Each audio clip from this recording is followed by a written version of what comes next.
गुजरात में विधायक चैत्र वसावा को लेकर सियासत लगातार गर्मा रही है। आम आदमी पार्टी ने अब डेडियापाड़ा में आदिवासी समाज का महासम्मेलन बुलाकर शक्ति प्रदर्शन का ऐलान किया है। पार्टी का दावा है कि इस सम्मेलन में 1 लाख से ज्यादा आदिवासी शामिल होंगे।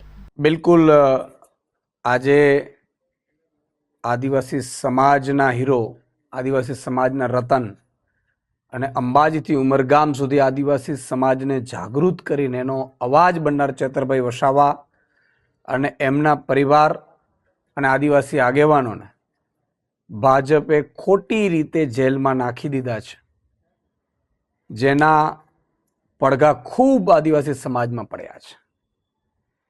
તમે જુઓ, ભાજપ છે એવું કહેતું હતું કે ભાઈ સૌનો સાથ સૌનો વિકાસ, પરંતુ હવે ભાજપને ખબર પડી ગઈ કે વિકાસના નામે એ લોકોએ કશું કર્યું નથી, ખાસ કરીને આદિવાસી વિસ્તારમાં।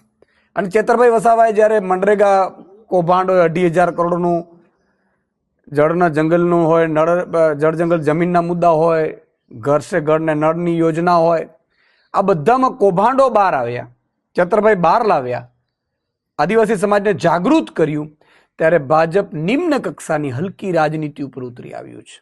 અને કેટલી હદે હલકી રાજનીતિ ઉપર ચેતરભાઈને કેસમાં જેલમાં નાખે છે। એક 15 દિવસના બાળકને માતા સાથે જેલમાં રાખવું, આવું અંગ્રેજોની પણ તાકાત નહોતી, આ ભાજપના રાજમાં થયું। અને સંપૂર્ણપણે ભાજપે કરાવડાવ્યું છે। ભાજપના જ વકીલો, ભાજપના જ અધિકારીઓ, ભાજપના જ ફરિયાદીઓ, ભાજપ જ આગળ વધારે કેસ અને ડે ટુ ડે કેસ ચલાવીને ચેતરભાઈ અને આખી ટીમને સજા કરાવડાવી। ઘણા ભાજપવાળા એવું કહે છે કે ભાઈ આ તો સજા તો કોર્ટે કરી છે। એમને મારે કહેવું છે કે ડ્રગ્સમાં પકડાય છે, બળાત્કારોમાં પકડાય છે, હત્યામાં પકડાય, કેટલી સ્પીડમાં ભાઈ સજા થઈ છે। તમે ચેતરભાઈ વસાવાને એટલા માટે તમે ભાજપમાં યા તો લઈ જવા માંગતા હતા અથવા તો મૂંગા કરી દેવા માંગતા હતા। શું કામ? કે તમારે અહીંયા જળમાં જે જમીનો છે જંગલની, એમાં મોટી મોટી કંપનીઓ લાવવાનું ભાજપનું ષડયંત્ર છે। અને એમાં જો ચેતરભાઈ વસાવા જેવા વ્યક્તિ સામે હોય, આદિવાસીઓને જાગૃત કરે, તો આ કામ થઈ ન શકે। મોટા મોટા કંપનીઓવાળા રાહ જોઈને આ જંગલોની નજર ઉપર બેઠા છે અને ચેતરભાઈ આંખની કણાની જેમ ખૂંચતા હતા। અને એ મામલામાં આખા આદિવાસી સમાજમાં રોષ છે। કેટલાય આદિવાસી સમાજના આગેવાનો અત્યારે અમારી સાથે સંપર્કમાં છે। અને એટલે જ આવતીકાલે ડેડિયાપાડામાં એક આદિવાસી સમાજનું મોટું સંગઠન, બધા સંગઠનો સાથે એક મોટું સંમેલન મળી રહ્યું છે, જેમાં ગુજરાત, મધ્યપ્રદેશ, રાજસ્થાન, મહારાષ્ટ્ર આમાંથી પણ આગેવાનો આવવાના છે। અને અમારા પણ આમ આદમી પાર્ટી, કારણ કે ચેતરભાઈ અમારા પરિવારના સભ્ય છે આમ આદમી પાર્ટીના, ચેતરભાઈ વસાવા ધારાસભ્ય છે, ભાજપ એને ધારાસભ્ય પદેથી હટાવવા માંગી રહ્યું છે, પણ એ ભાજપ ભૂલ કરી રહ્યું છે। ચેતરભાઈ વસાવા ધારાસભ્ય છે અને રહેશે।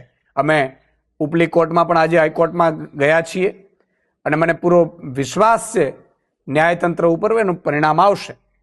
અને આવતીકાલનો જે કાર્યક્રમ છે એમાં મને લાગે છે 1 લાખથી વધુ આદિવાસી યુવાનો, બહેનો, માતાઓ, દીકરીઓ ચેતરભાઈના સમર્થનમાં ભેગા થવાના છે ડેડિયાપાડામાં। આમ આદમી પાર્ટીના પણ અમારા તમારા પ્રદેશ શીર્ષ નેતૃત્વ માનનીય મનોજભાઈ, માનનીય ગોપાલભાઈ સહિતની આખી ટીમો હશે, નિરંજનભાઈ, અમારી એની ટીમો બધી હશે। અને અમે આશા રાખીએ છીએ, બધાને આહ્વાન કરીએ છીએ કે આ ચેતરભાઈ વસાવા એકલા જેલમાં નથી ગયા। જો ચેતરભાઈને જેલમાં નાખવામાં ભાજપ સફળ રહ્યું અને પાછળથી જો આપણે એક ન થઈ શક્યા, તો આ લોકો વારંવાર જે આદિવાસી સમાજનું યુવાન, માતા, બેન, દીકરીઓ અવાજ ઉઠાવશે ભાજપની સામે, એને ફરીથી ખોટા કેસમાં જેલમાં નખાવી અને આદિવાસી સમાજનો અવાજ કાયમી માટે બંધ કરી દેશે। અને એટલા માટે હું સૌને અપીલ કરું છું કે આવતીકાલે ડેડિયાપાડામાં જે સમાજનું સંમેલન છે એમાં આપ સૌ બધા પધારો।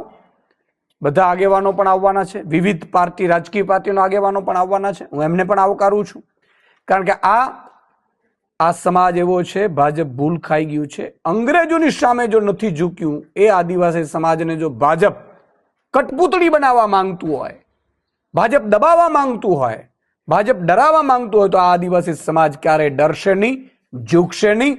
અને તમામ હું ભાજપના આદિવાસીના ધારાસભ્યો સાંસદોને કહેવા માંગુ છું કે તમારા પાસે પણ છેલ્લો મોકો છે. ચેતરભાઈ વસાવા જેવા આદિવાસી રતનને ભાજપે કચડી નાખવાની કોશિશ કરી છે.